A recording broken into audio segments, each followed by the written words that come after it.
अंदर अपने जीवन को कृतार्थ करें।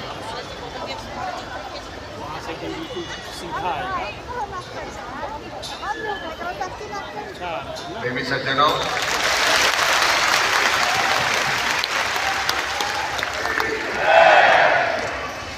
आप सब तो होली के पर्व को मनाने के लिए आए हैं।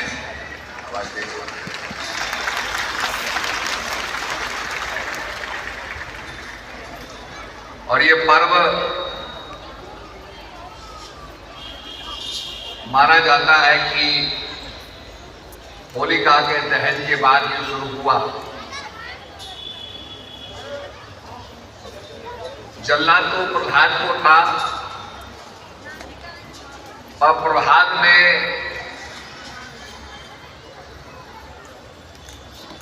भगवान का अविनाशी का सहारा लिया तो होलिका जल गई। भक्त प्रहलाद का बाल बांका नहीं हुआ।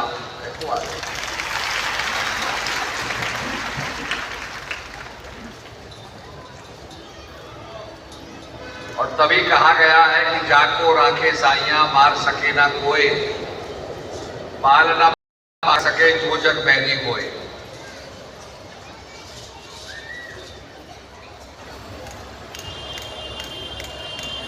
होली का पर्व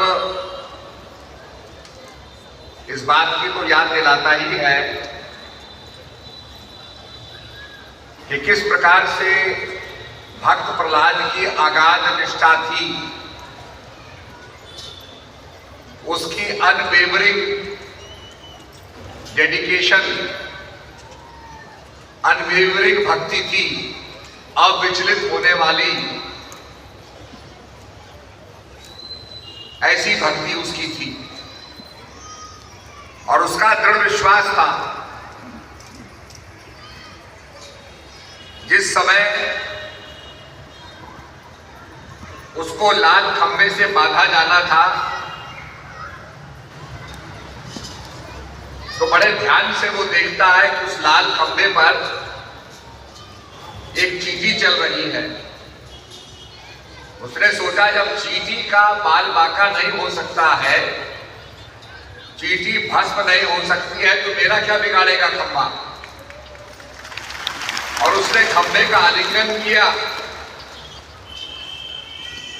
जो खंबा इसलिए बनाया गया था कि उसको समाप्त करे, मारे, वही खंबा फटता है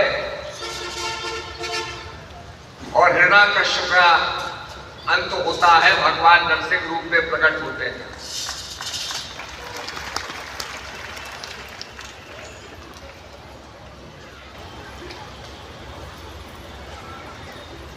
तो ये बहुत जरूरी है कि इसको हम समझें।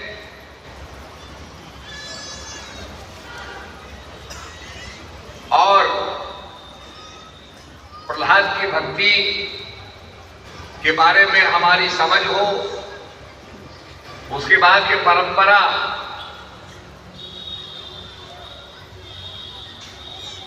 एक चल पड़ी कि मन मुटाव जो भी झगड़ा, मन मुटाव, वैमनस्य, उसको समाप्त करके और आदमी एक नया प्रारंभ, नई शुरुआत करे। हमारे देश में होली को बहुत मनाया जाता है, बड़े हर्षोल्लास से मनाया जाता है। रंगों का ये पर्व है और इसका बीभत्स रूप तब आता है जब रंगों में केमिकल्स मिलाए जाते हैं। ऐसे रंग बनाए जाते हैं जो छूटे ही नहीं, तो इसका एक विकृत रूप आ जाता है। पर ऋषि मुनि फूलों की और फूलों से जो रंग बनते थे उन्हीं से होली खेला करते थे। पुराने जमाने की जो आर्ट होती थी वो भी फ्लावर्स के कलर से, फ्लावर्स के फूलों को पीस करके वो रंग बनाए जाते थे, पत्थरों को घिस करके रंग बनाए जाते थे। उन्हीं कलर से पेंटिंग होती थी। और वैसे भी आपने देखा होगा, प्रिंटिंग प्रेस में जाइए तो 4 प्राइमरी कलर्स होते हैं और छापखाने के अंदर 4 प्राइमरी कलर से कागज गुजरता है और आपके सामने सारे रंग आ जाते हैं। ऐसे विज्ञान भी बताता है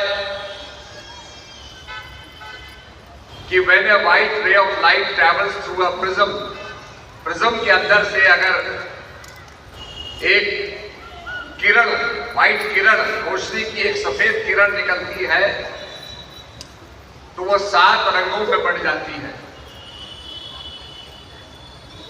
और इसीलिए माना जाता है कि भगवान सूर्य 7 घोड़ों के रथ पर बैठ करके जा रहे हैं। वो 7 घोड़े 7 रंगों को रिप्रेजेंट करते हैं, जिसको विब्ग्योर कहा जाता है। तो सारे रंग छुपे हुए हैं लाइट के अंदर, पर उनको प्रकट क्या करता है, रिफ्लेक्ट क्या करता है, प्रिज्म। और प्रिज्म को आप देखेंगे ध्यान से तो आपको वो एक पिरामिड की तरह दिखाई देगा।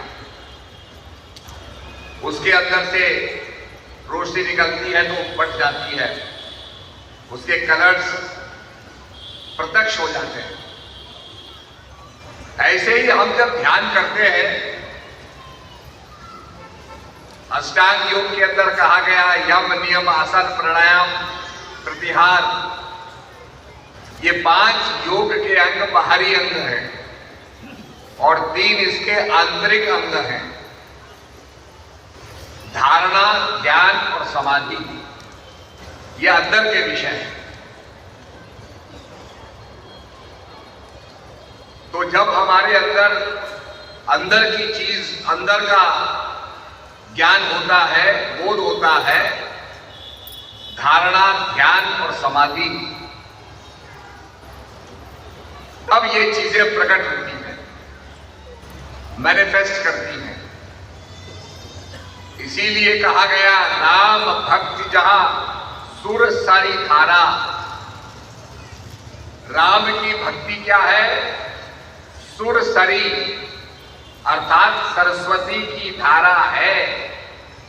राम भक्त जहां सुर सरी धारा, सरसई ब्रह्म विचार प्रचारा।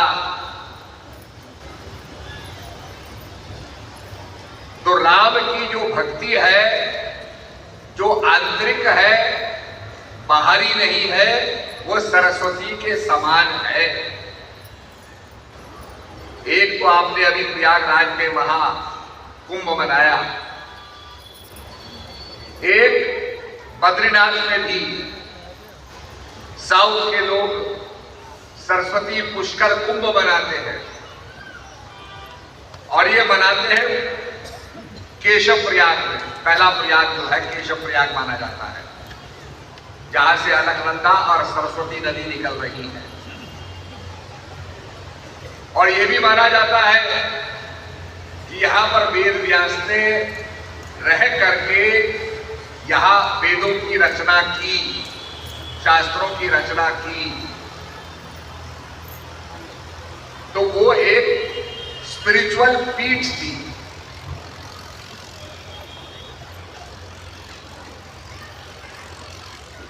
तो वो जो सरस्वती है वो ज्ञान है, जिसका उल्लेख शास्त्रों के अंदर वेद व्यास जी करते हैं।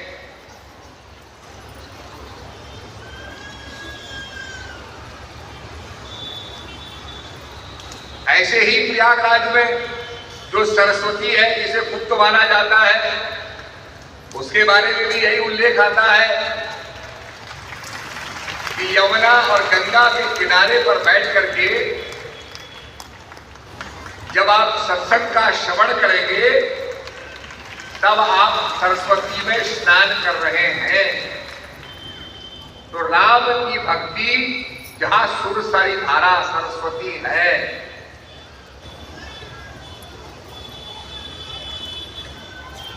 और इसीलिए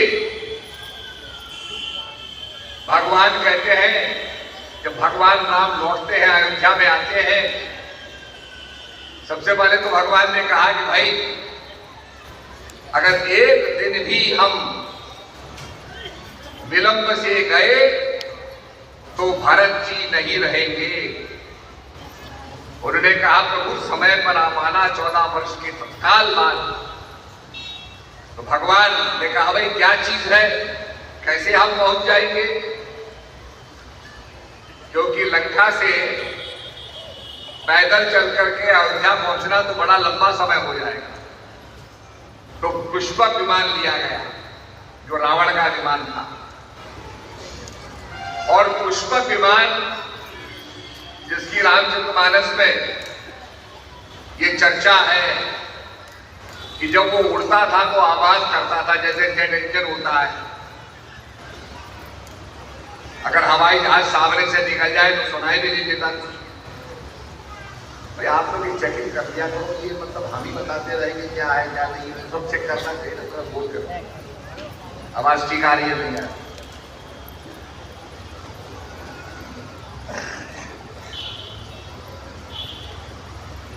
और वो विमान ऐसा था कि वो स्वामी की इच्छा पर चलता था। अब बहुत से लोगों को बात समझ में नहीं आती थी कि स्वामी की इच्छा पे कैसे चलेगा।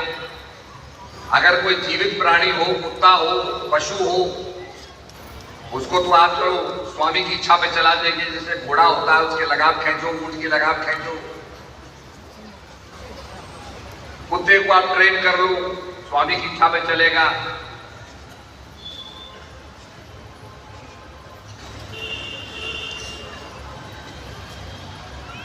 तो वो अब समझ में आता है कि वो प्लेन जो था ऑटो पायलट था, ऑटोमेटेड था। आप जब प्लेन के अंदर, मशीन के अंदर रेखांश अक्षांश डालेंगे और उसको ऑटो पायलट मोड में डाल देंगे तो प्लेन वहीं जाकर के उतरेगा अपने आप। विदेशों में हम देखते हैं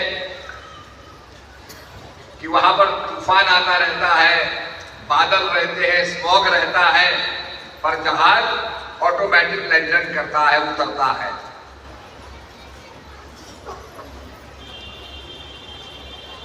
तो इसी प्रकार का पुष्पक विमान भी था और भगवान उसके सहारे सारे वानरों को लेकर के, सबको लेकर के आए।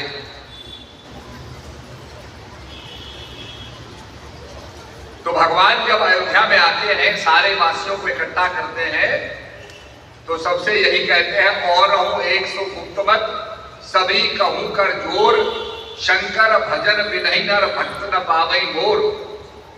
एक गुप्त मत, गुप्त माने होता है सीक्रेट। जैसे आप लोग के वेरिफिकेशन के लिए ओटीपी आता है आपके मोबाइल पर, वो किसी को और दूसरे को नहीं पता होगा, आप ही को पता होगा। आपको मालूम होगा ओटीपी की क्या नंबर है उसका। तो ठीक इसी प्रकार से और रहूं 100 गुप्त जो छुपा हुआ है, जो आप ही को पता होगा, जिसको ज्ञान दिया जाता है, उसी के जीवन में वो ज्ञान उद्घाटित होता है, प्रकाशित होता है, दूसरे के जीवन में नहीं। जो आदमी भोजन करेगा उसी की भूख समाप्त होगी।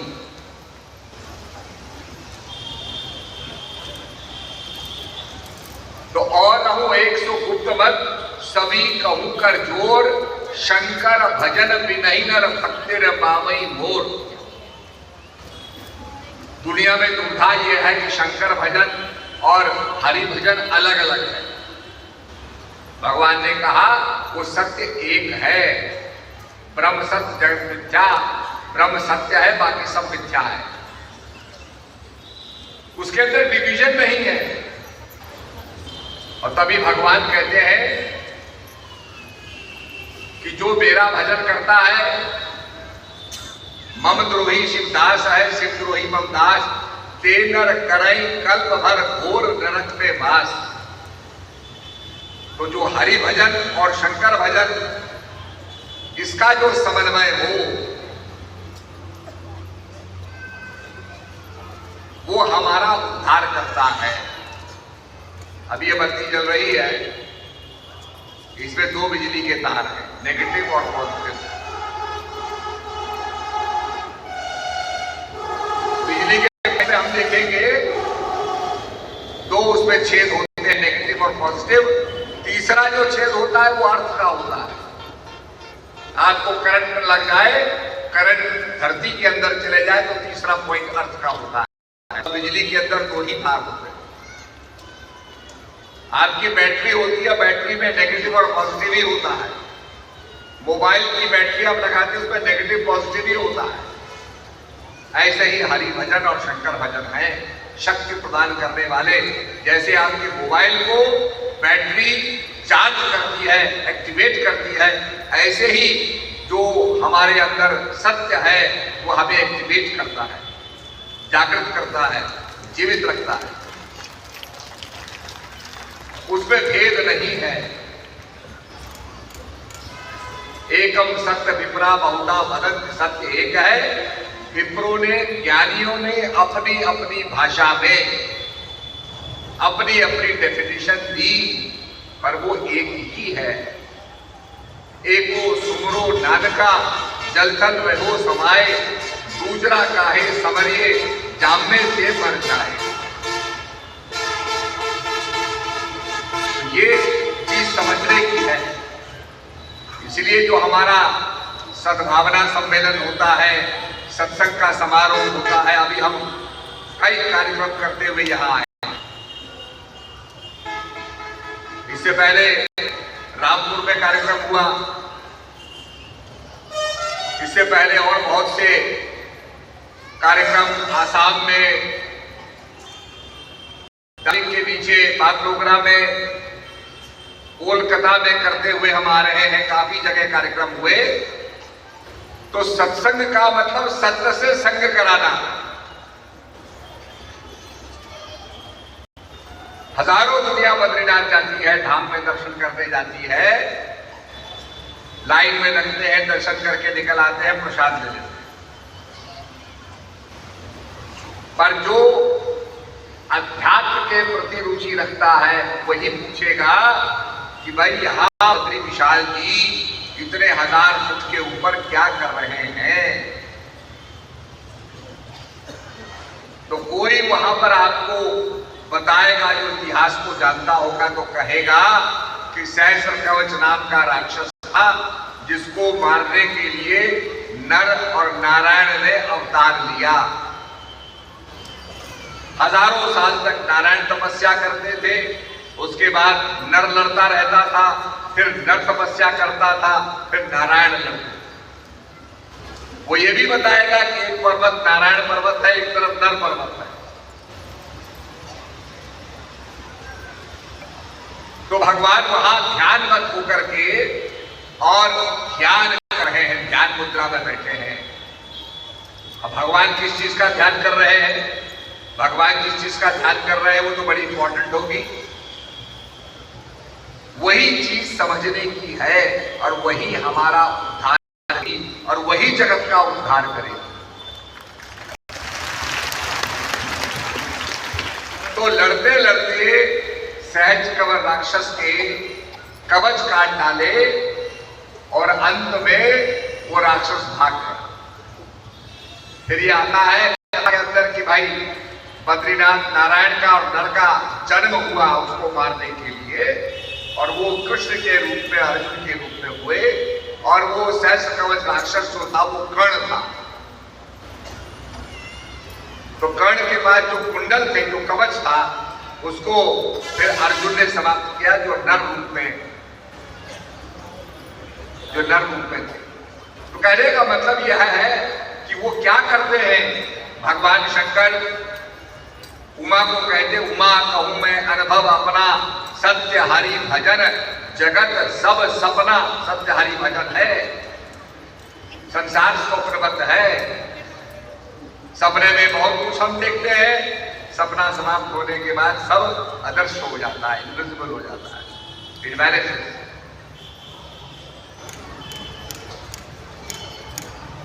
तो कहने का अभिप्राय यह है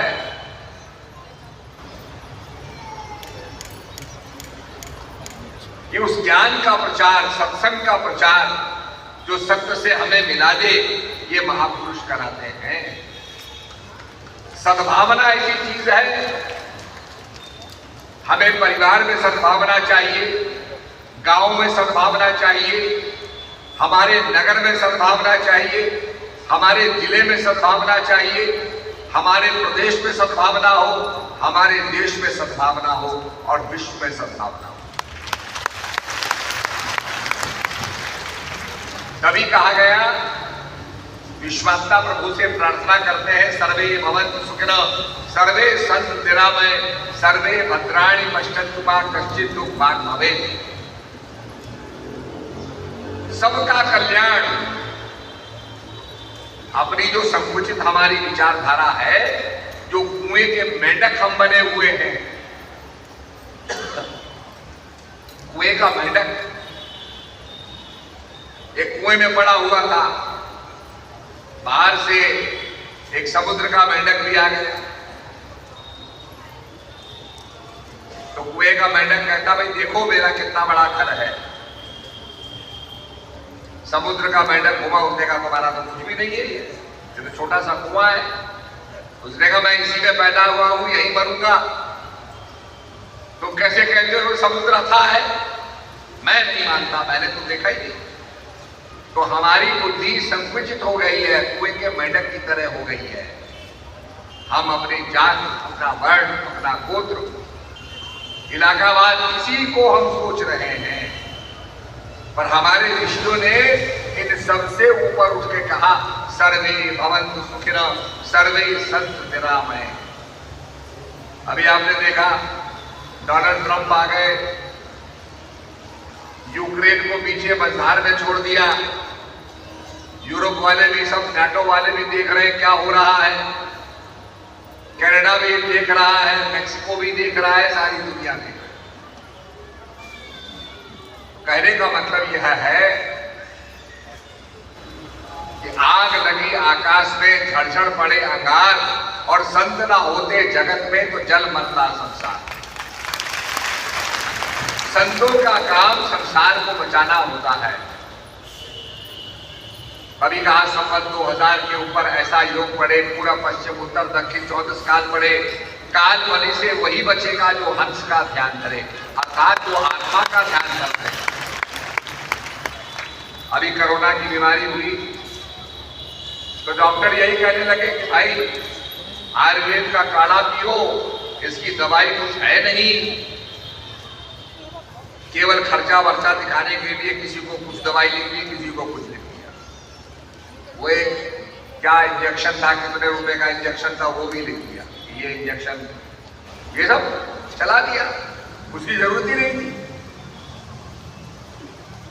और फाइनली कहा भाई आप योग करो, प्राणायाम करो और अपनी प्रतिरोधक क्षमता को बढ़ाओ, अपनी इम्यूनिटी को बढ़ाओ।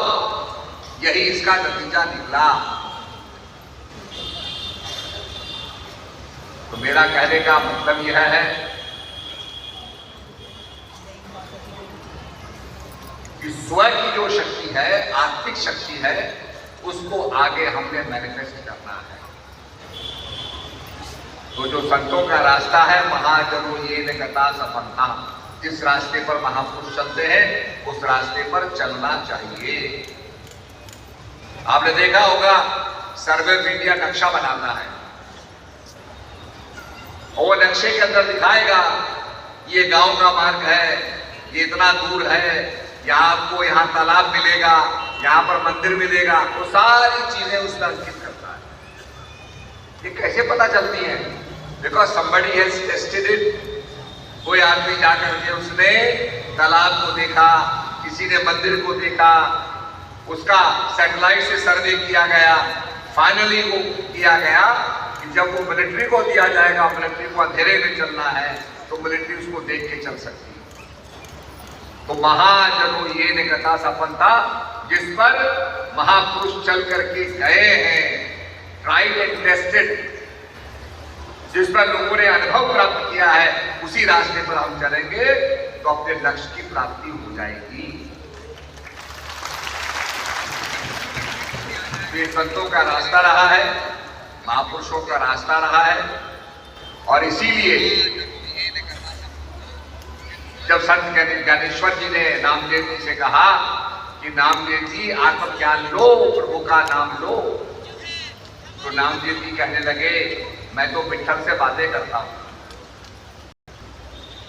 मैं पंढरपुर आता हूं, भगवान के मंदिर में जाता हूं और पंढरपुर से बैठ करके भगवान से बातें करता हूं, मुझे तुम्हारे ज्ञान की आवश्यकता ही नहीं। तो संत ज्ञानेश्वर ने कहा अच्छा ऐसा है रामदेव जी, अपने विठ्ठल से ही पूछ लेना कि आत्मज्ञान की जरूरत है या नहीं है।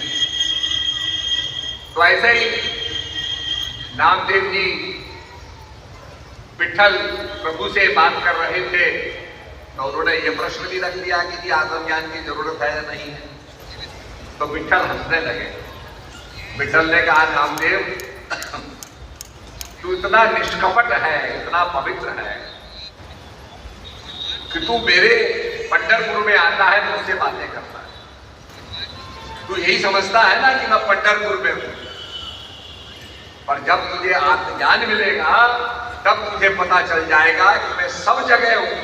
तुझे पंढरपुर आकर के भागने की जरूरत नहीं पड़ेगी कि भगवान से बात करने में पंढरपुर ही आऊं, तब तू जहां भी रहेगा मुझसे बात कर सकता है। तो राम रामेति रमे रामे मनोरमे सहस्र नाम चातुल्यम राम नाम परानने, वो जो सब जगह रमण करने वाला है। आप देखो एटम के अंदर भी शक्ति है, जर्रे जर्रे में है झांकी भगवान की। बड़ी आसानी से कहा गया जर्रे जर्रे में है झांकी भगवान की, किसी सूझ वाली आंख ने पहचाना। सूझ वाली माने ज्ञान नेत्र ने। श्री हंस जी महाराज मुंबई में थे, बड़े स्पष्टवादी थे। किसी को कड़वा लगे, किसी को बुरा लगे, पर वो सच बोले। जैसे दवाई होती है, कितनी कड़वी लगे, खराब लगे, बेस्वाद हो, पर वो तो फायदा तो करेगी करेगी। तो महाराज जी सत्संग कर रहे थे, मंदिर सामने था। महाराज जी कह रहे हैं कि भाई भगवान कह रहे हैं कि हे अर्जुन, इन आंखों से तू मुझे नहीं देख सकता है। ये तो फिजिकल आंखें हैं, फिजिकल आंखों से फिजिकल चीज देखेगा। मेरी वास्तविकता को जानने के लिए तुझे दिव्य नेत्र चाहिए। इन फिजिकल आंखों से तो दुर्योधन भी देख रहा है, कौरव भी देख रहे हैं, हमारे सैनिक भी देख रहे हैं, शत्रु पक्ष भी देख रहा है, और वो वास्तविकता नहीं जानते, रियलिटी को नहीं जानते। और लोग जा रहे हैं, सुन रहे हैं प्रवचन, फिर भी मंदिर में जा रहे हैं, दर्शन कर रहे हैं। तो कहा नरसिंह मेहता ने, मंदिर मंदिर मूर्त तेरी, हिरव न देखी सूरत तेरी, दर्शन दो घनश्याम, नाथ मोरी अखियां प्यासी है। वो अंतर हृदय का जब नेत्र खुलेगा, जिसको शिव नेत्र कहते हैं, तो ये होली का पर्व अनेक तरीके से मनाया जाता है, भारत के बाहर भी। और इसके बाद तो बिहू आ रहा है, इसके बाद तो बैसाखी आ रही है, और ऋतु में परिवर्तन होगा। तो कहने का मेरा अभिप्राय यह है कि वो तीसरा जो नेत्र है, ज्ञान नेत्र जो है, उस नेत्र से हम प्रभु का दर्शन कर सकते हैं। और अर्जुन ने किया। अगर वो फिजिकल होता भगवान का विराट रूप, तो सारी सेना ही भाग जाती। पर भगवान ने अर्जुन को दिव्य दृष्टि दी और भगवान का दर्शन अर्जुन ने प्राप्त किया, और अर्जुन का मोह नष्ट हो गया। नष्ट हो मोह स्मृति लब्धा है, प्रभु मेरा अहंकार, मेरा ज्ञान नष्ट हो गया, मेरी स्मृति तरोताजा हो गई है। और वो युद्ध के लिए खड़ा हो गया। तो कहने का मतलब ये ज्ञान की परंपरा है। ज्ञान की परंपरा में ज्ञान को समझना जो सत्संग है, बिन सत्संग विवेक ना हुई, राम कृपा बिन सुलभ न हुई। प्रभु की जब कृपा होती है तभी सुलभ होता है। बहुत दिनों से रामपुर वाले इंतजार कर रहे थे और अचानक प्रोग्राम मिल गया। उसके बाद नेपाल वालों को मिल गया। हम एक मेले का उद्घाटन करने गए महेंद्र नगर में, और जब वहां गए तो इटाली में वहां जाकर के कार्यक्रम हो गया। और उसके बाद वहां थारू लोग थे, उनके यहाँ कार्यक्रम हुआ और बहुत हजारों लोग आए और सबको दर्शन प्राप्त हुआ।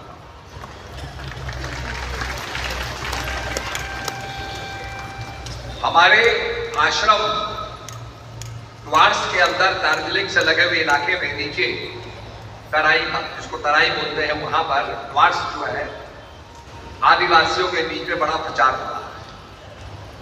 चाय के बागान है, अंग्रेजों ने अंदर से वेतन दिया, बाहर दरवाजे पर शराब की दुकान लगा दी।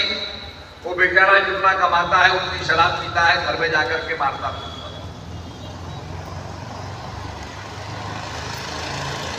जब उनको ज्ञान मिला तो शराब छूट गई, बुराई छूट गई। जब प्रकाश होगा तो अंधकार तो अपने आप ही समाप्त होगा। उनका जीवन बदलने लगा, पैसा घर में आने लगा, बच्चे पढ़ने लगे।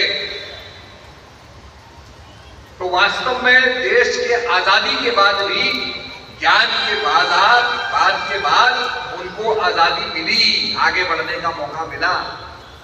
और मैं वहां गया था, चाय बागान वालों ने, मैनेजर ने कहा कि आपका ज्ञान इतना लोगों को सुसंस्कृत करता है, इतना सभ्य बनाता है महाराज जी, हम आपको जमीन देंगे, आप आश्रम बनाइए। चाय बागान वालों ने हमें आश्रम दिया।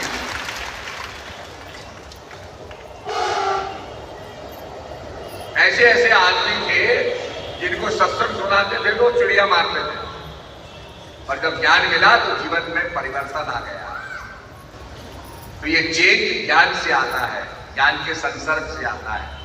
इसीलिए ये भगवान की कृपा से सुलभ होता है। और ये होली का पर्व हम मनाएं, सभी के लिए मंगलमय हो।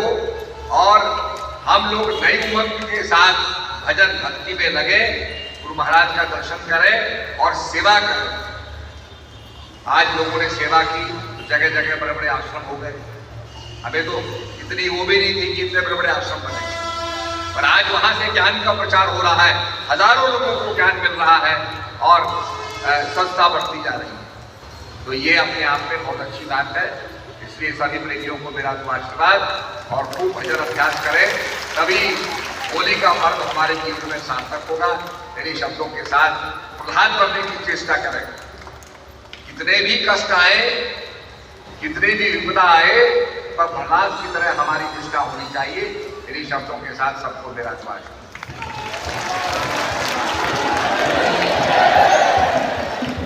अब हमारे बीच में छोटे लाल भाई एक भजन रखेंगे। भजन का बोल है, सद्गुरु के दरबार प्रेम रंग बरस रहा। आप लोग प्रेम से छोटे लाल भाई के भजन का आनंद लें। प्रेम से बोलिए सद्गुरुदेव